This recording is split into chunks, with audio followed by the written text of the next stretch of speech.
الحمد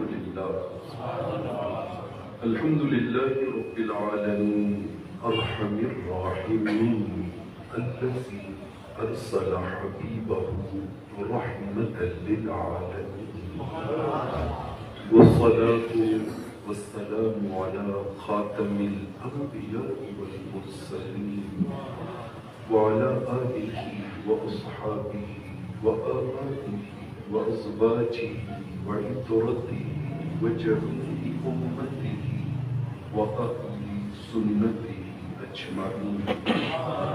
أما بعد فأعوذ بالله من الشيطان الرجيم. بسم الله الرحمن الرحيم. وما خلقت الجن والإنس إلا ليعبدون. صدق الله مولانا العظيم. إن الله وملائكته يصلون على النبي يا أيها الذين آمنوا صلوا عليه وسلموا تسليما. الصلاة والسلام عليك يا سيدي يا رسول الله وعلى آلك وصحابك يا حبيب الله. الصلاة والسلام عليك يا سيدي يا رحمة للعالمين وعلى آلك وأصحابك يا شفيع المذنبين.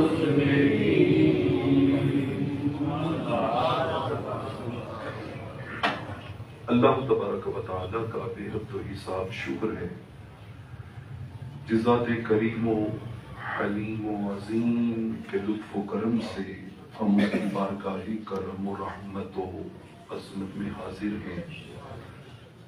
دعا ہے کہ رب کریم ہماری سانسوں کو اپنی بندگی کا نور نصیب فرمائے. بلا تمہید آج جس موضوع کو عنوان گفتگو بنانے کا شرف نصیب ہو رہا ہے وہ ہے روزہ اور احساس بندگی. روزہ اور احساس بندگی. دیکھیے ہر کام کا کوئی نہ کوئی نتیجہ ہوتا ہے، ماحصل ہوتا ہے، اور انسان کی کوئی نہ کوئی آرزو ہوتی ہے کہ میں یہ کام اس لیے کر رہا ہوں.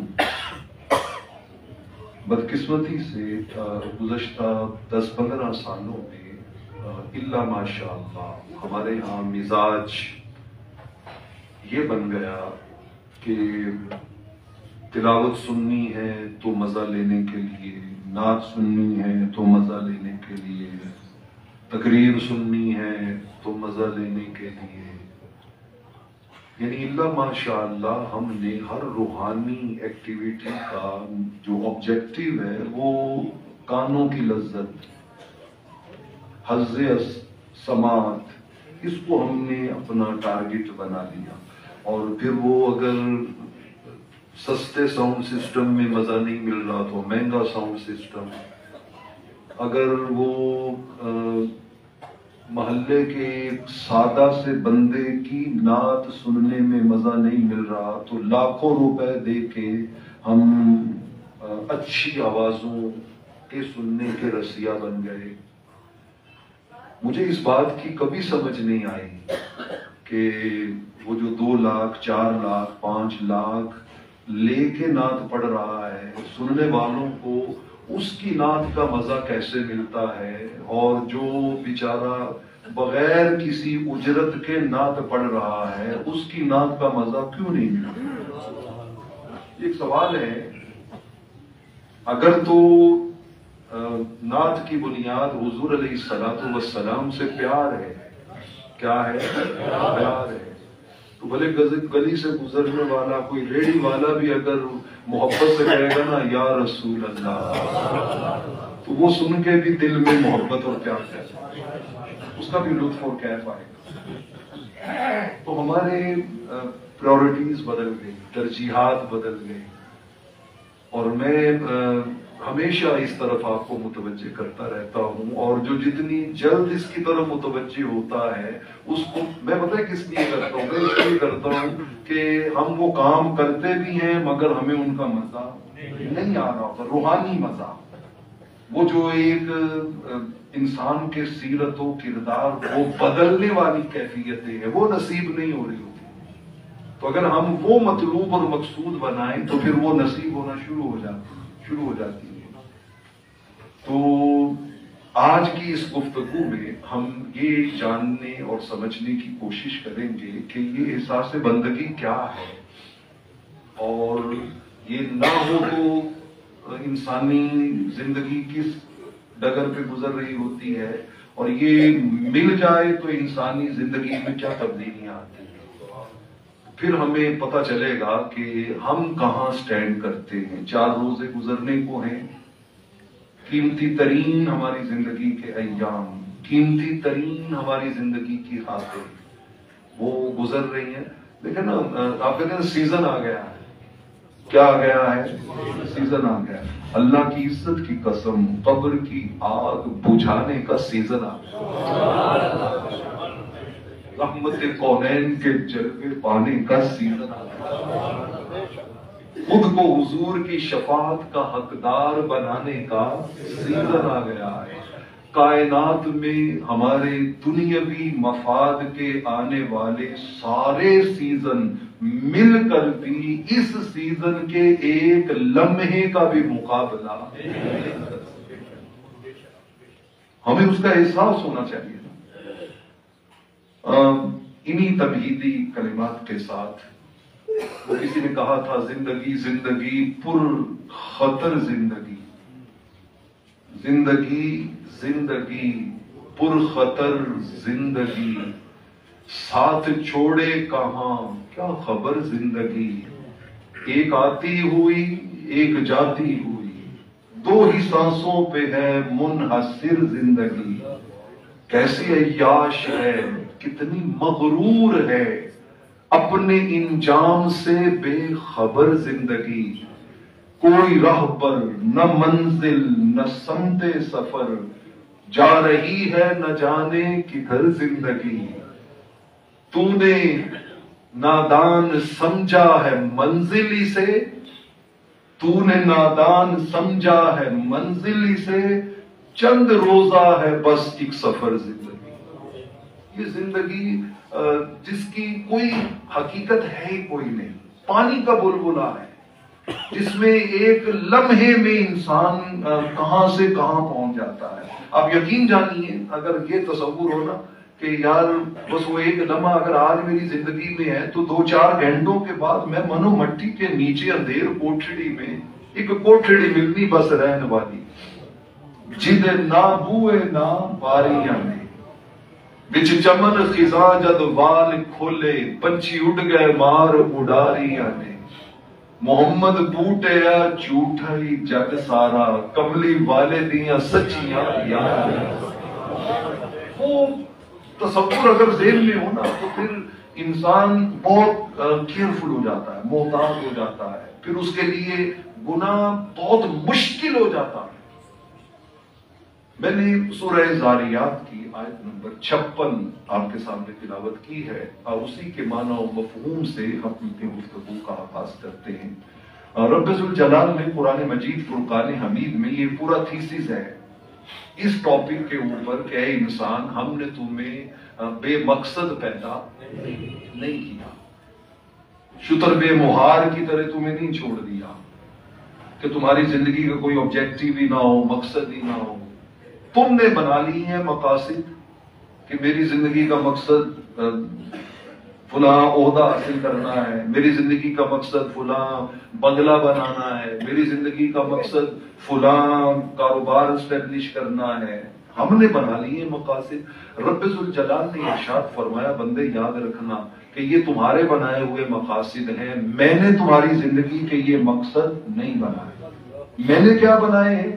فرمایا وما خلقت الجن والانس الا لیعبدون، میں نے تمہیں صرف پیدا کیا ہے صرف اور صرف اپنی عبادت و بندگی کے لیے، صرف اپنی عبادت و نماز پڑھنا، روزہ رکھنا، حج کرنا، زکوٰۃ دینا، ہم سمجھتے ہیں یہ اللہ کی عبادت و بندگی ہے، نہیں، یہ عبادت کا 10% بھی نہیں ہے، یہ عبادت کا 10% بھی نہیں ہے۔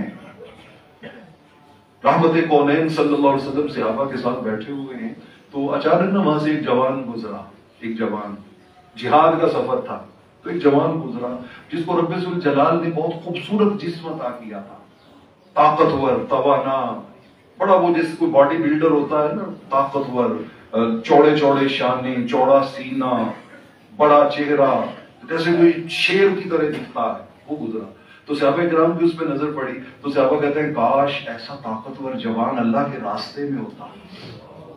کس میں ہوتا؟ اللہ کے راستے، مطلب ہمارے ساتھ جہاد میں شامل ہوتا۔ رحمت کونین صلی اللہ علیہ وسلم نے سنا، امام بخاری کے استاد امام عبد الرزاق اس کو اپنی کتاب مصنف میں آ کر سنا، آپ نے فرمایا تم سمجھتے ہو جو جہاد کے لیے نکلے وہی اللہ کے راستے میں ہوتا ہے؟ فرمایا تمہیں کیا خبر کہ وہ تم سے زیادہ اللہ کے راستے میں جا رہا ہو، وہ اللہ سے زیادہ، تم سے زیادہ اللہ کے راستے میں جا رہا ہوں۔ پھر حضور علیہ السلام نے کچھ جملے بولے، میں ان میں سے چند ایک جملے آپ کو سمجھ دیتا ہوں۔ آپ نے فرمایا کہ جب ایک باپ اپنی اولاد کے لیے کوشش اور سٹرگل کرتا ہے نا، فرمایا اللہ کی عزت کی قسم، ہوا فی سبیل اللہ، وہ اللہ کے راستے میں ہوا۔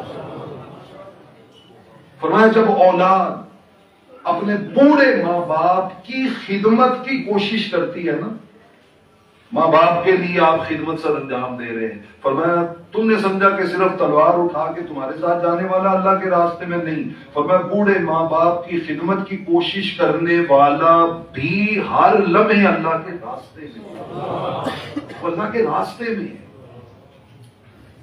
میں نے ان جملوں سے ایک چیز استنباط کی اور میں جوانوں کو وہ چیز سنانا چاہتا ہوں کہ بیٹا یہ بات پلے باندھ لو، پلے باندھ لو، تمہاری ساری زندگی اللہ کے راستے میں گزرے گی۔ جب آپ کے ابو آپ کو آواز دیتے نا، او خالد، او بکر، او عمر، او عثمان، او علی، جب آواز دیتے ہیں آپ کہتے ہیں جی ابو جی، جی امی جی، یہ جو آگے سے آپ جی ابو جی، جی امی جی، تعظیماً، ادباً، احتراماً کہتے ہیں نا، آپ کا یہ جی کہنا بھی اللہ کی بندگی ہے۔ یہ چھوٹی بات نہیں ہے، یہ بہت بڑی بات ہے، یہ بہت بڑی بات ہے۔ آپ بیٹے باہر نکل رہے ہوتے ہیں تو آپ سارے بچے جوان سائڈ پہ ہو جاتے ہیں کہ نہیں یار یہ پیچھے میرے بزرگ کھڑا ہے، اس کو پہلے جانے دو، اس کو پہلے جانے دو۔ آپ اس کے لیے راستہ بناتے ہیں، آپ اس کا جوتا ڈھونڈ کے اس کے سامنے رکھ دیتے ہیں۔ اب بظاہر آپ کو لگے گا کہ یہ کیا کام ہے، لیکن میں اللہ کے گھر میں بیٹھ کے قرآن و حدیث کی روشنی میں کہہ رہا ہوں، آپ کا ایسا کرنا اللہ کی عزت کی قسم یہ اللہ کی بندگی ہے۔ آپ روڈ پہ اپنی گاڑی کو سائیڈ پہ کر کے پیچھے والوں کو راستہ دے دیتے ہیں، یار یہ گزر جائیں، شاید ان کو کوئی ایمرجنسی نہ ہو، کوئی پرابلم نہ ہو، آپ ان کے لیے آسانی پیدا کر دیتے ہیں۔ آپ کا یہ آسانی پیدا کرنا بھی اللہ کی کیا ہے؟ بندگی۔ مجھے یہ بتائیں کہ ان مثالوں کے بعد مومن کی تو ہر سانس ہی کیا ہے؟ اللہ کی بندگی، ہر سانس ہی اللہ کی بندگی۔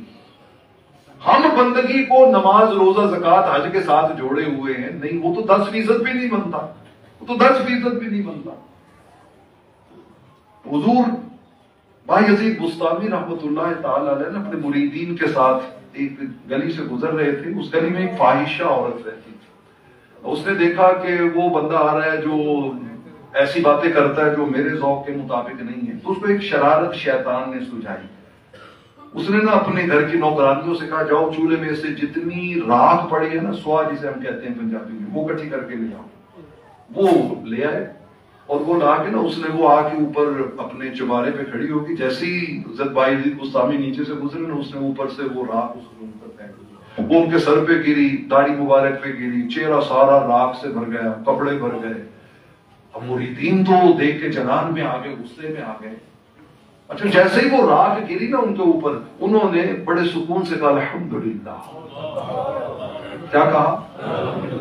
میں بندگی بتانے لگا ہوں کہ بندگی میں کیا کیا لذتیں موجود ہیں. تو الحمدللہ مریدوں نے کہا حضور آپ اجازت دیں ہم اس کی جا کے وہ حالت کریں کہ یہ ساری زندگی یاد رکھے، اس کو نشان عبرت بنا دیں، اس کو ہم اس کی سزا دیتے ہیں کہ اس نے اتنی جرت اور اتنی اس نے غیر اخلاقی حرکت کی ہے. آپ نے فرمایا اگر تم میں اتنا بھی صبر نہیں ہے نا تو آج کے بعد میرا تمہارا کوئی تعلق نہیں، مجھے چھوڑ کے چلے جاؤ، کوئی تمہارا میرے ساتھ تعلق اور ناتا نہیں ہے. وہ ڈر گئے، سہم گئے. دیکھیں نا حضور علیہ السلام نے فرمایا ایمان نصفان، ایمان دو چیزوں کا نام ہے، نصفن فی الصبر نصفن فی الشکر.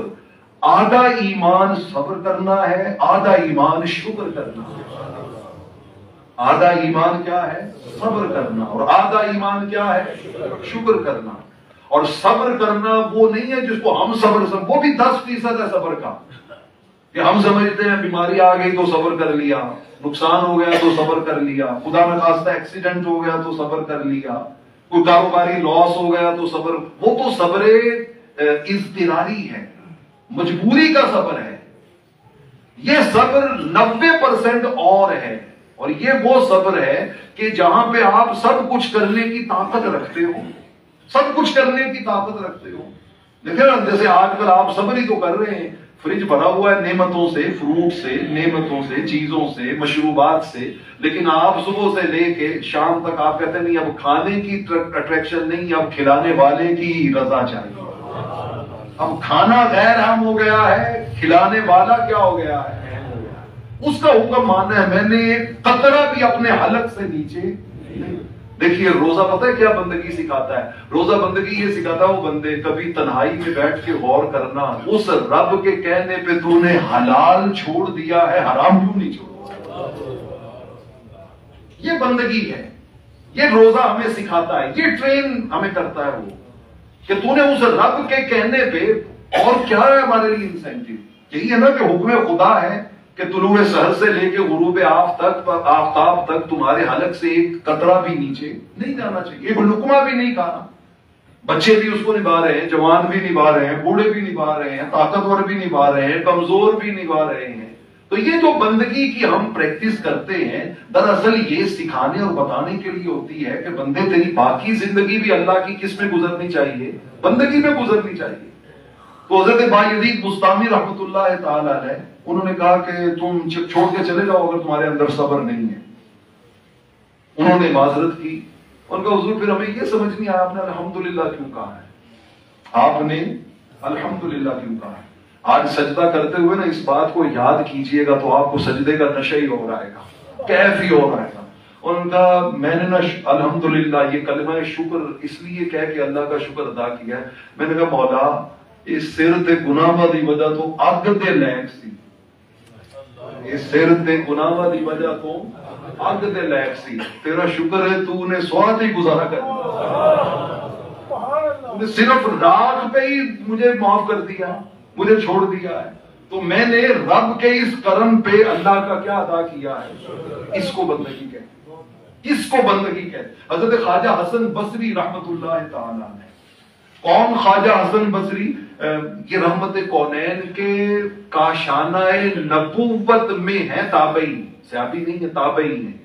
ان کی والدہ ماجدہ ام المومنین حضرت ام سلمہ رضی اللہ تعالی عنہ کی خادمہ تھی گھر میں آقا کے وصال کے بعد. یہ بعد میں پیدا ہوئے سیدنا فاروق اعظم کے زمانہ میں. تو ان کے گھر میں پھر وہ خادمہ تھی تو سیدہ ام سلمہ کے گھر میں ہی رہتے تھے رضی اللہ تعالی عنہ، وہیں پہ پرورش پائی. اچھا جب یہ پیدا ہوئے نا تو ان کی والدہ نے اٹھا کے لے کے گئی فاروق اعظم کے پاس، جا کے عرض کی حضور میرے بیٹے کو گھٹی دیجئے. اب تو ہمارے معاشرے سے یہ قدریں بھی ختم ہو گئی نا، یہ قدریں بھی ختم ہو گئی. اور ختم اس لیے ہو گئی کہ قحط الرجال کا دور آ گیا.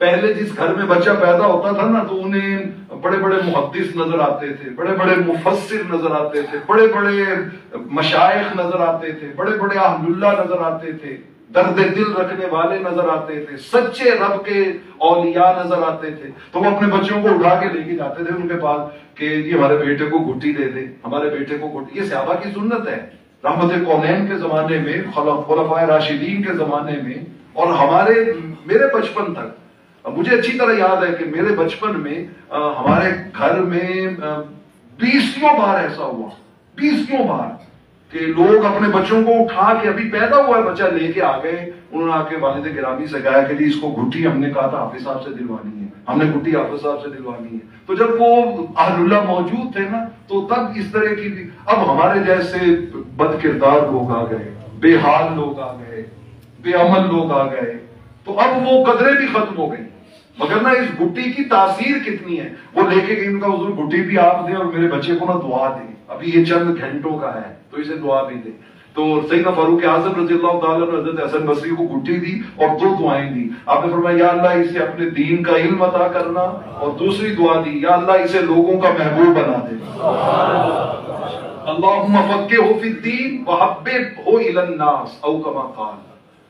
سیدنا حسن بصری کے آپ حالات و واقعات اٹھا کے دیکھیے، خدا کی قسم ان کی زندگی علم سے بھی بھری ہوئی تھی اور لوگوں کی محبت سے بھی بھری ہوئی تھی۔ آج دیکھیں نا، مطلب اس سے بڑا ثبوت کیا ہے قبولیت دعائے فاروق اعظم کا، کہ ہم آج 15 صدیوں کے بعد بھی ان کا اتنی محبت سے کیا کر رہے ہیں۔ تو یہ حضرت حسن بصری رحمت اللہ تعالیٰ نے، حضرت علی شیر خدا رضی اللہ تعالیٰ عنہ کے ڈائریکٹ شاگرد، سارا علم ان سے سیکھا۔ یہ ایک مرتبہ نا وہ دور غلامی تھا، غلام بندہ خرید کے گھر میں کاموں کاجوں کے لیے رکھتا تھا، صدیوں سے نظام چلا آ رہا تھا۔ یہ تو اسلام کی برکتیں ہے نا کہ صدیوں سے معاشرے میں انسان کی خرید و فروخت کو اسلام نے اس طرح غیر شعوری طور پر، غیر محسوس طریقے سے معاشرے سے ختم کیا کہ سیدنا فاروق اعظم کی یہ آواز قیامت تک گونجتی رہے گی۔ جب گورنر کے بیٹے نے ایک عام آدمی کے بچے کو مارا نا اور وہ شکایت لے کے پہنچ گیا، تو آپ نے گورنر کو گھسیٹتے ہوئے کہا تھا، آپ نے کہا تھا ان کی ماں نے انہیں آزاد پیدا کیا ہے، تم ہوتے کون ہو انہیں اپنا غلام بنانا۔ یہ تو غلامی کی لعنت کو معاشرے سے اسلام نے آ کے دور کیا ہے اور اس انسانیت کو آزاد کیا ہے۔ تو وہ نا دور غلامی تھا، تو آپ گھر کی خدمت کے لیے نا ایک گئے غلام خریدنے کے لیے، غلام خرید کے لائے تو وہ غلام بھی نیکوں کے متھے بھی نیک ہی لگتے تھے، جو روحیں اچھی ہوتی ہیں ان کے سامنے بھی نیک روحیں آتی ہیں۔ وہ غلام بھی بڑا نیک تہجد گزار تھا۔ اس کو گھر میں لا کے نا آپ نے فرمایا بیٹا تیرا نام کیا ہے؟ تو اس غلام نے ایک ٹھنڈی آپ رکھے، تو اس نے کہا جی غلام دا بھی کوئی نام، مالک جس نام سدے ہوئی ہوتا، مالک جس نام سے بلائے کوئی اس کا نام ہے۔ آج ہمارا دور وہ آ گیا ہے، اشتہاروں پہ ایک لقب کم لکھ دیا جائے نا، اور ایک نام بڑا اور دوسرے کا کیا لکھ دیا جائے، چھوٹا لکھ دیا جائے، یا ایک کو کہیں مجلس میں کسی کم کرسی پہ بٹھا دیا جائے اور دوسرے کو بڑی کرسی پہ بٹھا دیا جائے، ایک کو پنڈال میں بٹھا دیا جائے دوسرے کو اسٹیج پہ بٹھا دیا جائے۔ تو ہم ان باتوں پہ ہمیشہ کی ناراضگیاں پیدا کر لیتے ہیں اور دل میں بغض، کینے، عداوت اور حسد پیدا کر دیتے ہیں۔ اس نے کہا حضور غلام دا بھی کوئی نام ہوتا ہے، جس نام نہ سدو ہی ہوتا نام ہے۔ آپ بڑے متاثر ہوئے، آپ نے فرمایا اچھا بیٹا تم نئے آئے ہو اس گھر میں، تو ذرا بتا دو کھاتے کیا ہو، کھاتے کیا ہوتا کہ تمہاری خواہش کا بھی احترام کیا جائے اور وہ چیزیں بھی گھر میں شامل کی جائیں مینیو میں۔ تو اس نے پھر ٹھنڈی آ بھر کر اس نے کہا جی مالک جو کھوا دے وہ کھا لیں۔ غلام کی کیا چوائس ہے، جو مالک کھلائے گا وہ کھا لوں۔ آپ نے کہا اچھا، آپ نے کہا بیٹا پھر میں بازار میں نا میں سوچ رہا ہوں تمہارے لیے 2-3 اچھے لباس بنوا دوں، تو کیسے کپڑے تمہیں پسند ہیں تاکہ میں تمہارے لیے وہ کپڑے منگوا لوں۔ تو اس نے پھر ٹھنڈی آ بھر کے کہا، اس نے کہا حضور غلامہ دی حقیقت پسندہ پوچھ دیو، اس کی کیا چوائس ہوتی ہے، جو پہناؤ گے پہنا، جو دو گے پہن لوں گا۔ حضرت خواجہ حسن بصری نے اس کے یہ 3 جواب سنے نا، آپ غش کھا کے بے ہوش ہو کے گر پڑے، آپ غش کھا کے بے ہوش ہو کے۔ ہمیں تو قرآن کی آیتوں سے ہدایت کا نور نصیب نہیں ہوتا، اور اگر اندر چراغ روشن ہونا تو سادہ سے جملوں سے بھی انسان کے من میں بھانبڑ لگ جاتا ہے، انسان کے دل کے اندر ایک سمندر متلاطم اور موجزن ہو جاتا ہے۔ اتنا آپ پہ اثر ہوا کہ آپ غش کھا کے بے ہوش ہو کے گر۔ خوب سنتے نا، ہمیں ایک اللہ بیٹھے ہوئے تھے، باہر گلی سے گزرا مالٹے بیچنے والا، اور وہ کہہ رہا ہے لے لو چنگے سنترے، لے لو چنگے سنترے، سستے چنگے سنترے، لے لو چنگے سنترے۔ آپ نے سنا اور آپ پر وجد کی کیفیت طاری ہو گئی۔ جب نارمل پوزیشن میں آئے نا تو انہوں نے کہا قبلہ کیا ہوا تھا آپ کو، آپ تو اچھے بھلے بیٹھے ہوئے تھے. اور ان کا بات سنے نہیں تھی آواز کمچ کی پہ رہی سی. وہ کہہ رہے سی چنگے سنگ ترے، جڑا چنگیاں دے سنگ لگ گیا وہ تر گیا. چنگوں کے سنگ لگ گیا وہ. یہ ہم نماز میں اہدنا الصراط المستقیم صراط الذین انعمت علیہم کہہ کے کیا مانگتے ہیں؟ چنگا سنگ ہی تو مانگتے ہیں کہ یا اللہ اپنے چنگوں کا انعام یافتہ بندوں کا ہمیں سنگ عطا کر، ان کی معیت عطا کر، ان کا راستہ عطا کر. تو پھر اس میں بھی کیا ہے، آپ ہوش میں آئے، ہوش میں آتے ہی کہتے ہیں بیٹا جاؤ میں تمہیں آزاد کرتا ہوں، میں تمہیں آزاد کروں. ان کا حضور حالت میں ایک کام بھی نہیں کیتا تھوڑے کرنا، نہ آپ کی کوئی خدمت کی ہے، تو آپ نے کس وجہ سے مجھے آزاد کیا؟ آپ نے کہا بیٹا حسن بصری کی زندگی گزر گئی قرآن و حدیث پڑھتے ہوئے، لیکن اس مالک کی بندگی کا جو معنی تو نے سمجھایا ہے کسی اور نے سمجھایا ہی نہیں. یہ ہے بندگی. یہ نہیں ہے کہ یار اس کے پاس اتنا کچھ ہے میرے پاس کچھ بھی نہیں ہے، یا میں سارا دن بیٹھا رہا ہوں 1 روپے کا میں نے نفع نہیں کمایا، میں نے اتنی محنتیں کر رہا ہوں، یہ میرے پاس نہیں. جب آپ نے اس رب نے کہہ دیا کہ یہ میرا بندہ ہے، اور آپ نے کہہ دیا لا الہ الا اللہ کہ اللہ میرا معبود ہے، میں اس کا بندہ ہوں، تو پھر اس کے بعد یہ چیزیں میٹر ہی نہیں کرتی. سورۃ ترمذی کی ایک حدیث سنیے، آپ کا ایمان تازہ ہوگا. میرے کریم آقا علیہ الصلوۃ والسلام نے نا یہ حدیث قدسی ہے، اور میں نے تو اس حدیث کو اپنی زندگی کی گائیڈ لائن بنایا ہے، اور جس دن سے گائیڈ لائن بنایا ہے خدا کی قسم زندگی میں خواہش بعد میں آتی ہے، پورا کرنے کے اسباب اللہ پہلے. بڑی ایمان افروز حدیث پاک ہے، ایمان افروز حدیث پاک ہے. ہم دراصل وہ کام جو رب نے اپنے ذمہ کرم پہ رکھے ہوئے تھے نا، ہم زیادہ اوور ایکٹیو اوور کلیور بن کے چاہتے ہیں وہ کام میں خود کروں، میں خود کروں. نہیں بندے، رب کہتا ہے میں نے تمہارے لیے جو کام رکھا. اس حدیث کو بیان کرنے سے پہلے ایک اور حدیث قدسی سنیے، امام جلال الدین سیوطی الدر المنصور میں لائے ہیں، اور یہ جملہ سجدوں میں یاد آ جائے تو سجدوں کا نشہ کئی ہزار گنا بڑھ جاتا ہے. رب نے کہا بندے، اور یہ قرآن کی درجنوں آیتوں کا ترجمہ ہے درجنوں آیتوں کا. رب نے کہا بندے جعلت کل شیء لک، اس کائنات کا ذرہ ذرہ ذرہ میں نے تیرے لیے پیدا کیا، ہر شے تیرے لیے پیدا کی، سب کچھ تیرے لیے پیدا کیا ہے. اور اگلا جملہ فرمایا وجعلتک لنفسی، اور بندے تینوں اپنے واسطے پیدا کیا، تجھے اپنے لیے پیدا کیا. تم میرا بن، تم میری مان، تو زندگی کو میرے حکم کی تعمیل اور بندگی میں اس میں بسر کر. اب سورۃ ترمذی کی حدیث سنیے، رب ذوالجلال فرماتا ہے بندوں سے یا ابن آدم تفرغ لعبادتی، اے بندے دنیا کے جھنجھٹوں میں بقدر ضرورت انوالو ہونا، دنیا کے معاملات میں بقدر ضرورت انوالو ہونا، کوشش کرنا، محنت کرنا. لیکن اس کوشش میں بھی نا تمہارا جو آبجیکٹو وہ یہ رہے کہ میں نے اپنے مولا کی کیا کرنی ہے بندگی. میں نے کاروبار کرنا ہے، لیکن جہاں کاروبار اور بندگی ٹکرائے گی میں کاروبار کو سائڈ پہ کروں گا اور بندگی کو کیا دوں گا، ترجیح دوں گا. لیکن 10 گاہک آپ کی دکان پہ کھڑے ہوئے ہیں اور کانوں میں صدا آتی ہے حی علی الصلاۃ، حی علی الفلاح. اب ادھر اسباب کھڑے ہیں اور ادھر مسبب الاسباب کھڑا ہے. ہم اسباب کو پریفر کرتے ہیں، یا ٹائم ہے پڑھ لیں گے کوئی بات نہیں، ابھی اتنا ٹائم پڑا ہوا ہے، یہ 10 گاہک کسی اور دکان سے لے کے چلے جائیں گے. خدا کی عزت کی قسم تمہیں کیا خبر کہ تو ان 10 اسباب کو چھوڑ کے مسبب الاسباب کی طرف آتا تو شاید رب نے تمہیں 10 سے جو نفع دینا تھا وہ بعد میں آنے والے 1 سے تمہیں اس سے کئی گنا زیادہ نفع آتا. دل تو اس کے دستے قدرت میں ہے نا، دل تو اس کے قبضہ اختیار میں ہے. تو فرمایا تفرغ لعبادتی، بندہ میرے بندگی کو نہیں بھولنا، اس کو نہیں فراموش کرنا. میں بدلے میں کیا کروں گا، املاؤ یدیک املاؤ صدرک غنن، میں بدلے میں تجھے ہر ضرورت سے بے نیاز کر دوں گا، ہر چیز میں بے نیاز کر دوں گا.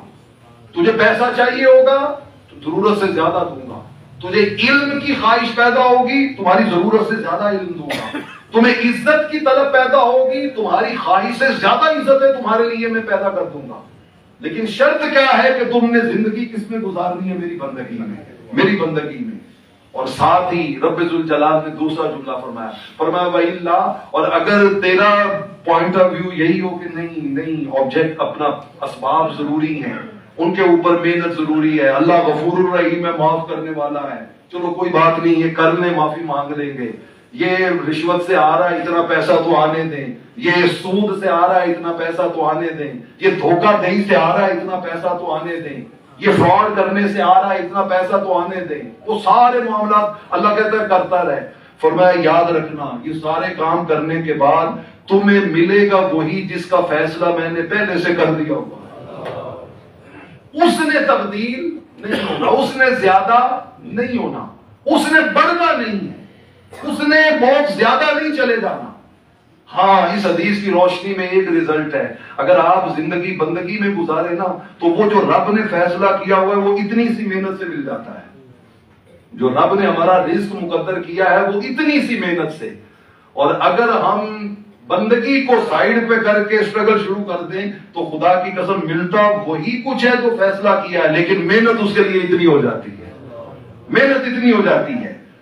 بغیر بندگی کے 24 گھنٹے جان مارنے والا وہی کما پاتا ہے جو رب نے فیصلہ کیا تھا، اور بندگی کے ساتھ 2 گھنٹے محنت کرنے والا رب اس کو وہی دے دیتا ہے جو اس کے لیے پہلے فیصلہ کر دیا۔ ہم تو اپنے آپ کو مشقتوں میں، جھنجٹوں میں، پتہ نہیں کن کن چیزوں میں ڈال دیتے ہیں۔ ایک آخری حدیث، ہمارا چونکہ جمعے کا ماحول تھا تو میں گھڑی کی طرف بار بار نہیں دیکھ پایا، لیکن ایک حدیث میں ضرور سنانا چاہتا ہوں، امام غزالی احیاء العلوم میں لائے ہیں۔ کہتے ہیں حضور علیہ السلام نے فرمایا قیامت والے دن نا بعض لوگ ایسے ہوں گے کہ ان کی قبریں جیسے ہی کھلیں گی نا اللہ ان کو 2 نورانی پر عطا کریں گے، 2 نورانی پر عطا کریں گے، اور فرمایا وہ ان پروں سے قبروں سے پرواز کرتے ہوئے نا سیدھے جنت کے دروازے پہ آتے ہیں، سیدھے قبروں سے نکلیں گے اور جنت کے دروازے پہ۔ فرشتے حیران ہو کے ان کو پوچھیں گے، کہا تم کدھر سے آ گئے، تم کہاں سے آ گئے؟ الرائی تم حسابن، حساب دے کے آئے؟ وہ آگے کہتے ہیں واللہ ما رأینا حسابن، خدا کی قسم ہم نے تو حساب و کتاب والا مرلہ دیکھا ہی کوئی نہیں، ہمیں نہیں پتا کہاں حساب ہو رہا تھا، کیسے ہو رہا تھا۔ وہ کہیں گے حل جزتم الصراط، تسی وہ جہنم دے اوتے جڑا پل صراط ہے انہوں کراس کر کے آئے ہو؟ وہ کہیں گے ما رأینا صراطن، ہم نے تو وہ پل صراط دیکھا ہی کوئی نہیں، ہمیں نہیں پتا کہاں پہ وہ پل صراط تھا۔ فرشتے حیران ہو کے کہیں گے کہ حل رأیتم جہنم، راستے میں جہنم بھی تھی، ہر گزرنے والا اس کے اوپر پل صراط تھا، تو انہوں نے جہنم کا مشاہدہ نہیں کیا؟ وہ کہیں گے واللہ ما رأینا جہنم، ہم نے تو جہنم بھی کوئی نہیں دیکھی۔ جب وہ 3 سوالوں کے یہ جواب لیں گے نا تو فرشتے حیرت سے پوچھیں گے من امت من انتم، پھر یہ دسو تسی امتی کنا دے،